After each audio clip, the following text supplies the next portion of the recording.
जनता के तीखे सवाल,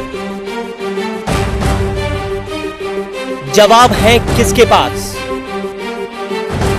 अब सीधे रूबरू होगी मुलाकात, सियासतदार भी होंगे बेनकाब, नहीं छुपेगा जनता से कोई भी राज, क्योंकि यह है मुद्दे की बात। नमस्कार, डीजी न्यूज के खास कार्यक्रम मुद्दे की बात में आपका स्वागत है।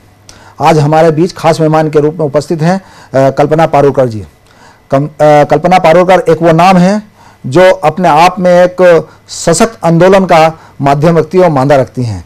हम कल्पना पारुलकर जी का डीजी न्यूज के स्टूडियो में स्वागत करते हैं।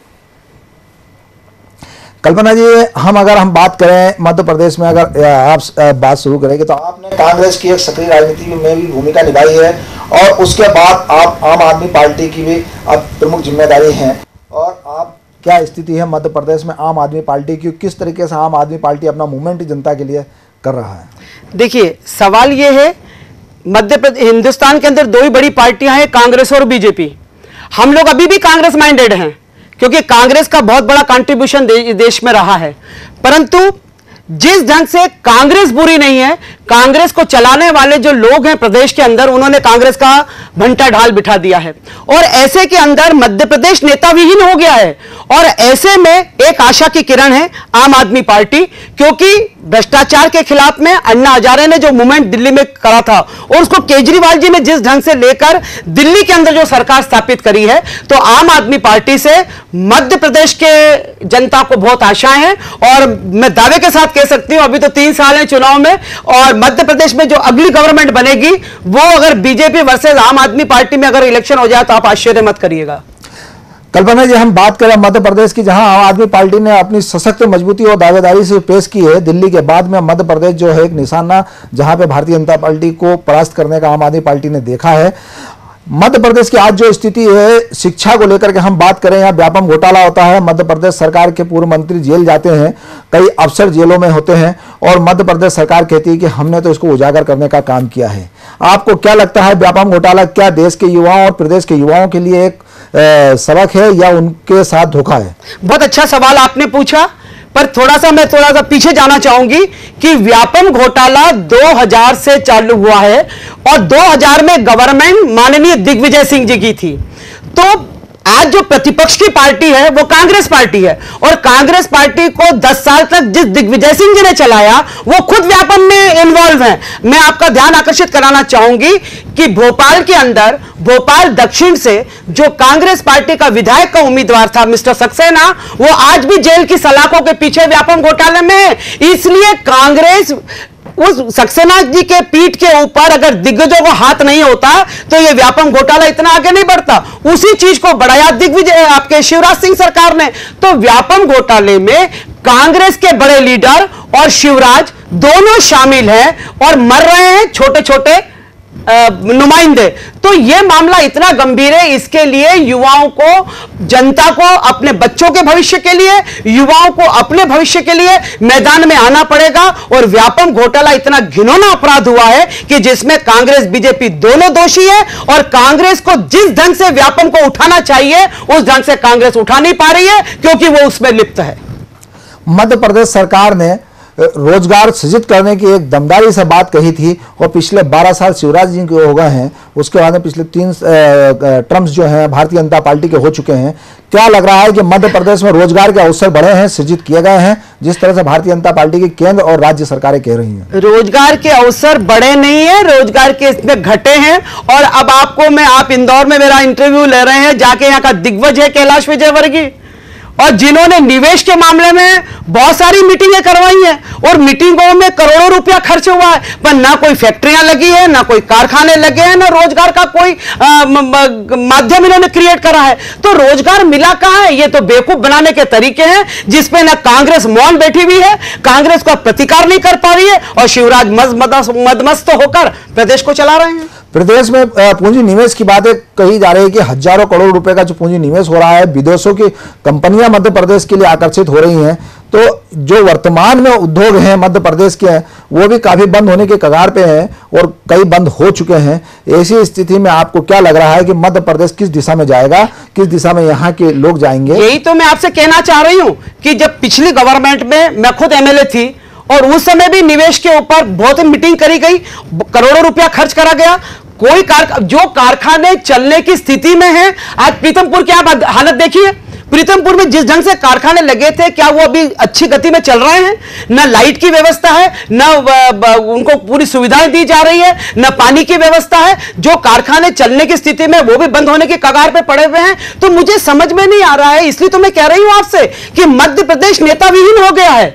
न प्रतिपक्ष अपनी भूमिका निभा पा रहा है और न सरकार। आजकल आप देख रहे होंगे कि क्या विधानसभा चली है 4 दिन, 6 दिन, 7 दिन, किसी फैसले का कोई निर्णय ही नहीं हो रहा है। मध्य प्रदेश में राजनीति शून्य की कगार पर बैठी हुई है। मध्य प्रदेश में जब राजनीतिक शून्य की कगार की दिशा में जा रही है, ऐसी स्थिति में आम आदमी पार्टी का मूवमेंट क्या होगा मध्य प्रदेश में? किस तरीके से मध्य प्रदेश की राजनीति को जीवित रखेंगे और किस तरीके से किसान, मजदूर और जो दिहाड़ी मजदूर के जो काम करते हैं उन लोगों के साथ में आम आदमी पार्टी किस तरह का अपना आंदोलन मूवमेंट कर रही है? देखिए, कानून से बड़ा ना मुख्यमंत्री ना प्रधानमंत्री, और आम आदमी पार्टी कभी कानून के साथ खिलवाड़ नहीं करती। कानून को हथियार बनाकर वो मध्य प्रदेश के अंदर पूरा माहौल बनाने के लिए जुटी हुई है। अभी तो 3 साल हैं और 3 साल के अंदर मैं आपको दावे के साथ कह सकती हूं कि कांग्रेस के, मैंने पहले ही बोल दिया कांग्रेस गलत नहीं है, पर कांग्रेस जिन लोगों के हाथ में है उन लोगों ने, वो कांग्रेस वो किसान विरोधी है, वो कर्मचारी विरोधी है, वो कानून का उल्लंघन दोनों पार्टियां कर रही है। और जिस ढर्रे पर कांग्रेस चली उसी ढर्रे पर शिवराज सिंह चल रहे हैं। तो इसलिए मुद्दों की राजनीति लेते हुए, जैसे मैं आपका यहां पे ध्यान आकर्षित कराना चाहूंगी, यह किसान में बाहुल्य प्रदेश है। यहां पे 230 विधानसभा सीटें हैं, 230 में से 30 विधानसभा निकाल दीजिए, इंदौर, जबलपुर, ग्वालियर, भोपाल, यहां की 30 विधानसभा निकाल दीजिए, 200 सीट का फैसला किसान करता है। और आज डेली अखबार बोल रहे हैं कि किसान आत्महत्या कर रहे हैं। और मैं आपको यहां पर बता दूं कि किसान जब सोसाइटी से और बैंक से लोन लेने जाता है तब उसके फसल के बीमा की किस्त काट ली जाती है। हम सरकार से मुआवजे और बीमे की भीख नहीं मांग रहे हैं, परंतु किसान से कांग्रेस पार्टी ने क्या पूछा कि आपने बीमा पॉलिसी किसान की जो है उसके अंतर्गत पटवारी के द्वारा 4 फार्म भरा के, जिसका एक फार्म भोपाल जाएगा, एक जिले में जाएगा, एक तहसील में रहेगा, एक पटवारी के पास रहेगा, क्या आपने फसल की पैदावार निकाल कर भेजी है? अगर फसल की पैदावार आ जाती तो किसानों को आत्महत्या करने के लिए मजबूर नहीं होना पड़ता, उनको बीमा मिल जाता और उनको मुआवजा भी मिलता। घड़ियाली आंसू शिवराज जी बता रहे हैं, इसमें से साफ जाहिर हो रहा है। और कांग्रेस चुप बैठी भी है, तो किसान विरोधी कांग्रेस भी है, बीजेपी भी है, शिक्षा विरोधी कांग्रेस भी है, बीजेपी भी, दोनों की माफिया भरे पड़े हुए। खनिज माफिया कांग्रेस में भी है, बीजेपी में अगर आप चाहेंगे तो नामजद मैं बता दूंगी। तो कहने का मतलब यह है कि इतने मुद्दे हैं, उस मुद्दों को जाकर हमको जनता के बीच में बोलना है। और उन्हीं मुद्दों के आधार पर मैं कह रही हूं कि अगली फाइट बीजेपी वर्सेस आप में होगी। करप्शन का मामला मध्य प्रदेश में काफी हो रहा है, लगातार एक के बाद एक क्लर्क से लेकर के अफसर तक करोड़ों के अरबों के बाबू और अफसर निकल रहे हैं। शिवराज सिंह जी जो प्रदेश के मुखिया, उनका दावा है कि मध्य प्रदेश की सरकार ने पूरी पारदर्शिता से काम किया है, इसलिए सारे भ्रष्टाचार के जो मामले उजागर हो रहे हैं।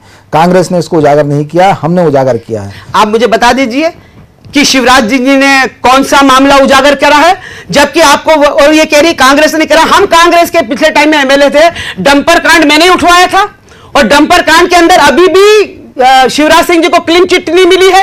और आपके व्यापम घोटाले में बलि के बकरे बने हैं लक्ष्मीकांत शर्मा जी। लक्ष्मीकांत शर्मा जी की क्या हैसियत कि इतना बड़ा घोटाला। आपको एक बात ध्यान आकर्षित कराना चाहूंगी कि लक्ष्मीकांत जी के पहले शिक्षा विभाग शिवराज सिंह जी के पास था और यह घोटाला उस समय से चलते आ रहा है। बलि के बकरे बने लक्ष्मीकांत शर्मा जी, जबकि घोटाले के अंदर पूरी तरह से शिवराज सिंह जी इन्वॉल्व हैं। तो पहले अपने गिरबान में झांक के तो शिवराज सिंह जी देख ले, फिर दूसरों पे इल्जाम लगाएं। आप मानते हैं शिवराज सिंह जी को जेल जाना था? लक्ष्मीकांत बिल्कुल। व्यापम घोटाला अगर इससे तरीके से उठाया जाए तो वो दिन दूर नहीं है कि शिवराज सिंह जेल की सलाखों के पीछे होंगे। हम बात करें मध्य प्रदेश की, जहां इन्होंने शुचिता की बात कही है, सुरक्षा की बात करते हैं मध्य प्रदेश में कि मध्य प्रदेश सरकार ने शुचिता, कानून व्यवस्था और महिलाओं की सुरक्षा के तमाम प्रयास किए हैं और काफी सुरक्षित है मध्य प्रदेश में। महिलाओं का अपराध जो है उसका ग्राफ कम हुआ है। आप मानती है कि मध्य प्रदेश में महिला अपराध कम हुए हैं? देखिए, महिलाओं के उत्पीड़न में Madhya Pradesh number 1, police department fail हो गया है उसमें मध्य प्रदेश नंबर 1। मैं ज्यादा दूर जाना नहीं चाहूंगी, पूरे हिंदुस्तान को निर्भया कांड ने हिलाकर रख दिया।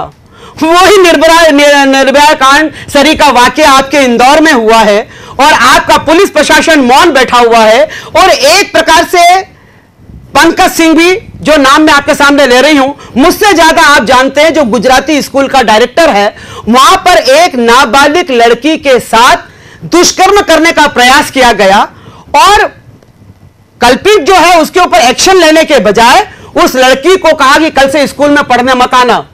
और जब लड़की की मां शिकायत करती है पुलिस में, तो पंकज सिंह भी उसको कहते हैं कि तुमने मेरे स्कूल को बदनाम कर दिया, अब देख मैं तेरी और तेरी लड़की की क्या दुर्गति करता हूं।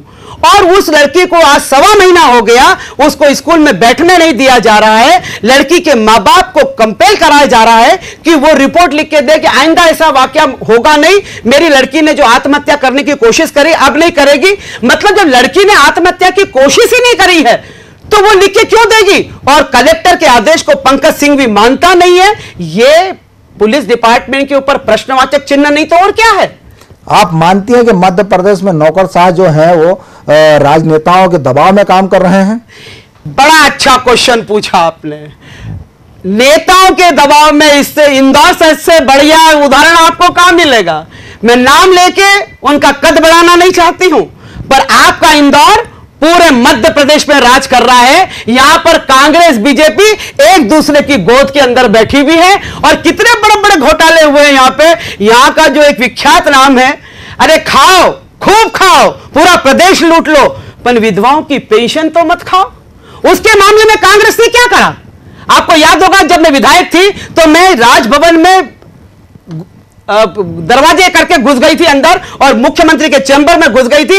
उसके बाद पेंशन घोटाले के मामले में क्या हुआ? तो आप ये मत कहिए, मैंने पहले भी कहा है, मध्य प्रदेश नेता विहीन हो गया है। कांग्रेस के लोग पूरी तरह बीजेपी के गोद में बैठे हुए हैं, तानाशाही चल रही है, जनता लाचार है, पुलिस व्यवस्था फेल हो चुकी है। एक नहीं, मैं आपको 10 उदाहरण दे सकती हूं। और आज जो मैं आपके इंदौर में आई हूं, बड़ी व्यथा लेके आई हूं कि यहां की जो ऑल इंडिया की महिला प्रेसिडेंट है कांग्रेस की, वो शोभा ओझा जी हैं।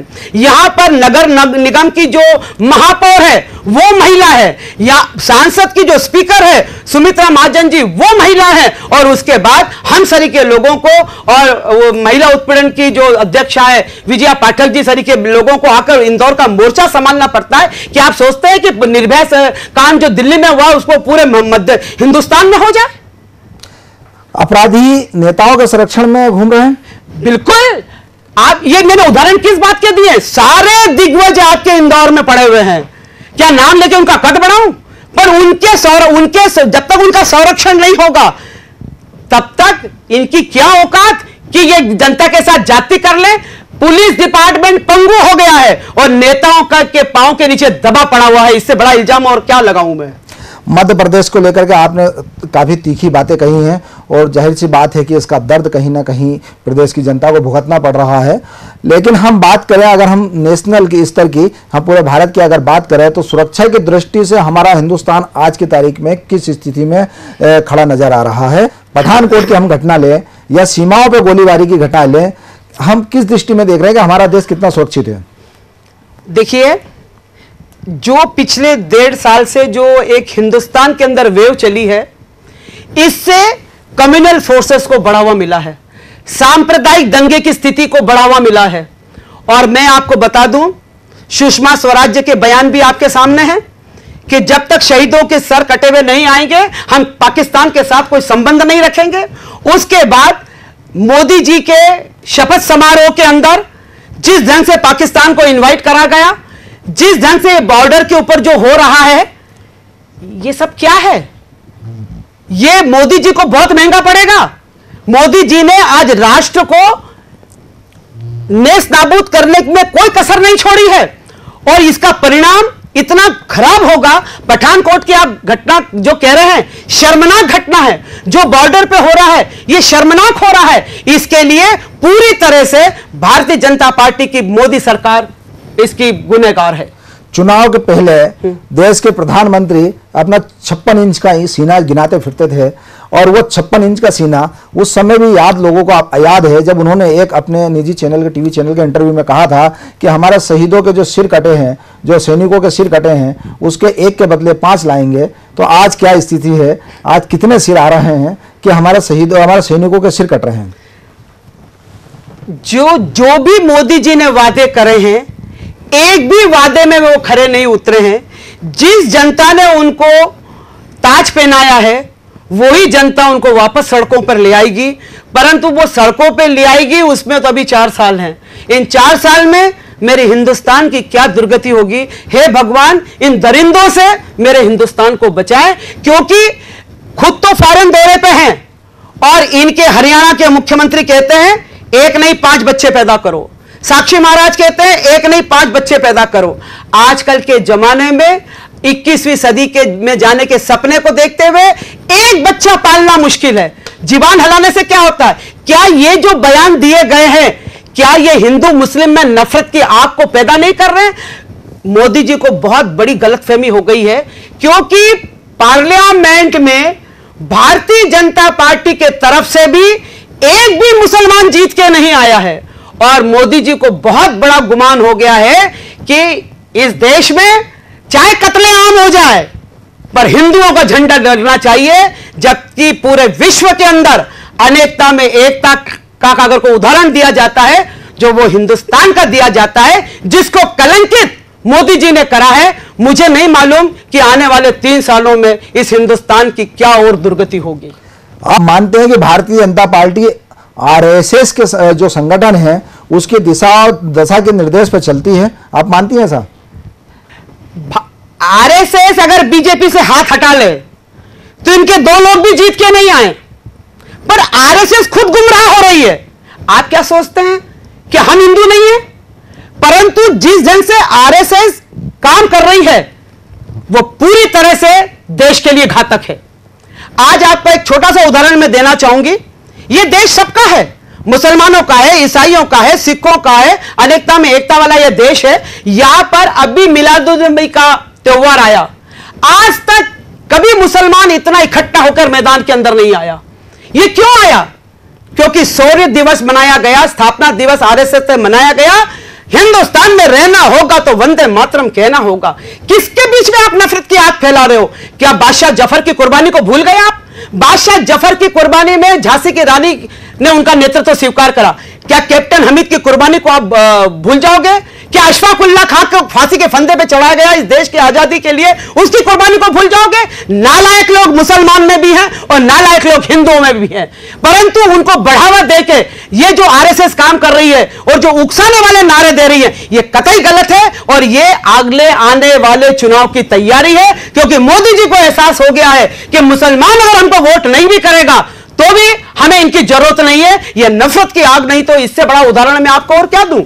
मोदी जी के प्रधानमंत्री बनने के बाद दिल्ली और बिहार के चुनाव हुए हैं, वहां पर विधानसभा चुनाव के अंदर भारतीय जनता पार्टी की क्या स्थिति है ये तो आपको देखा ही है। लोकसभा का एक चुनाव मध्य प्रदेश में हुआ है उनके बनने के बाद में, जिसमें कांग्रेस ने विजय हासिल की है। तो आपको क्या लग रहा है कि भारतीय जनता पार्टी की उल्टी गिनती शुरू हुई है? देखिए, सिर्फ एक झाबुआ सीट जीतने से और 2-4 नगर पालिका के चुनाव जीतने से अगर आप ये मन बना रहे हैं कि हवा कांग्रेस के पक्ष में है, तो मैं कतई मानने को तैयार नहीं हूं। मैंने पहले भी आपसे कह दिया कि बीजेपी वर्सेस आम आदमी पार्टी में इलेक्शन होगा। झाबुआ सीट तो कट्टर कांग्रेस ही की है। अब मेरा मुंह मत खुलवाइए। आपके कैलाश विजयवर्गीय के झाबुआ में स्टेटमेंट क्या रहा है? कैलाश विजयवर्गीय नहीं चाहते थे कि आपका शिवराज आगे बढ़े, तो ये छोटे मोटे इलेक्शन आप मत बोलिए। कांग्रेस कर क्या रही है?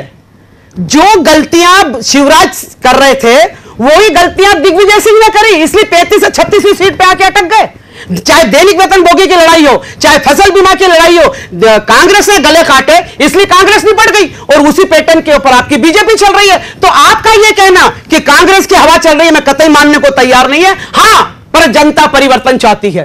पर जनता कांग्रेस के रूप में परिवर्तन नहीं चाहती है। जनता चाहती है कोई तीसरा मजबूत संगठन आए, जैसे बिहार में आया है तो कुछ बदलाव आ सकता है, नहीं तो डाकू गया तो चोर आ गया, चोर गया तो डाकू आ गया। कांग्रेस बीजेपी दोनों महान हस्तियां हैं, मध्य प्रदेश का इन दोनों से भला होने वाला नहीं।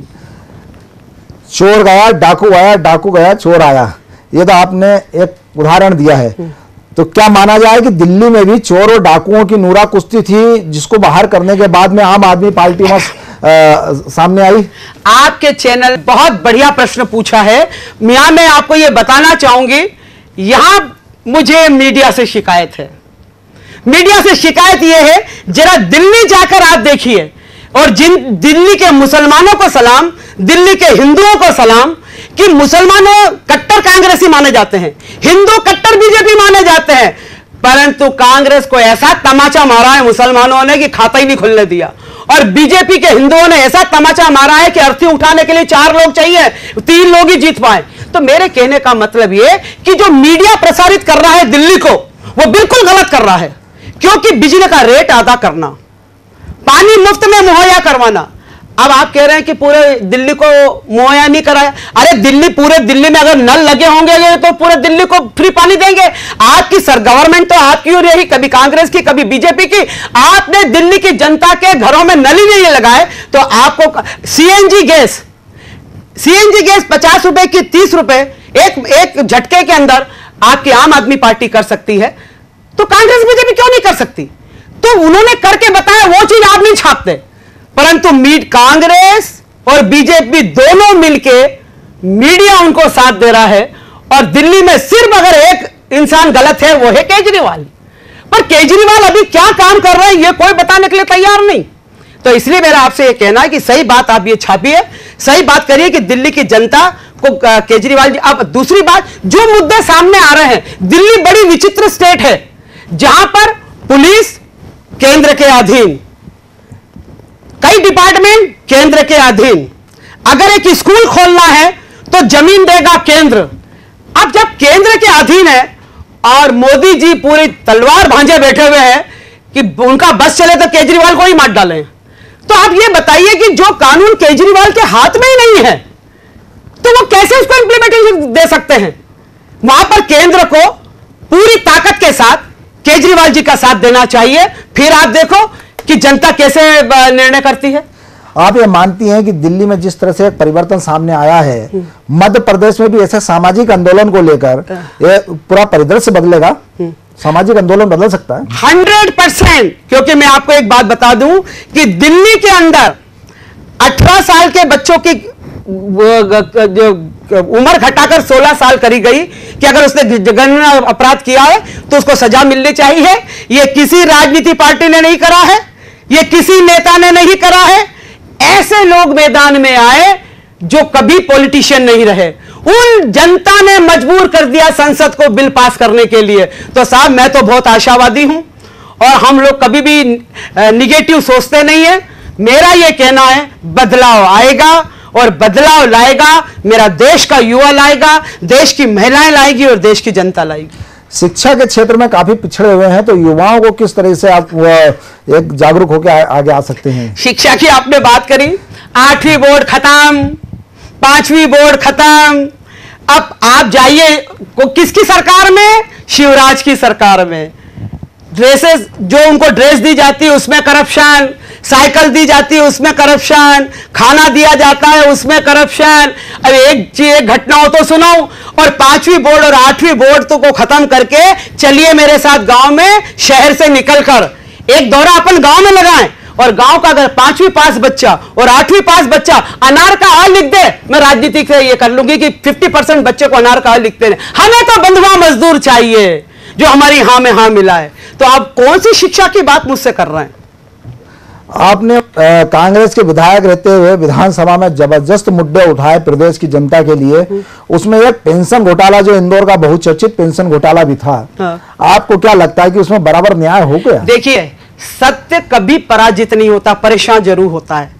आज नहीं तो कल हमारा फिर आएगा और ये फिर सब, मैं आपसे कह रही हूं, इतने घोटे शिवराज सिंह की सरकार पे हैं कि शिवराज सहित इसका पूरा मंत्रिमंडल अगर जेल की सलाखों के पीछे जाके घट्टी भी पीसे तो मुझे कल्पना परूलेकर मत बोलना।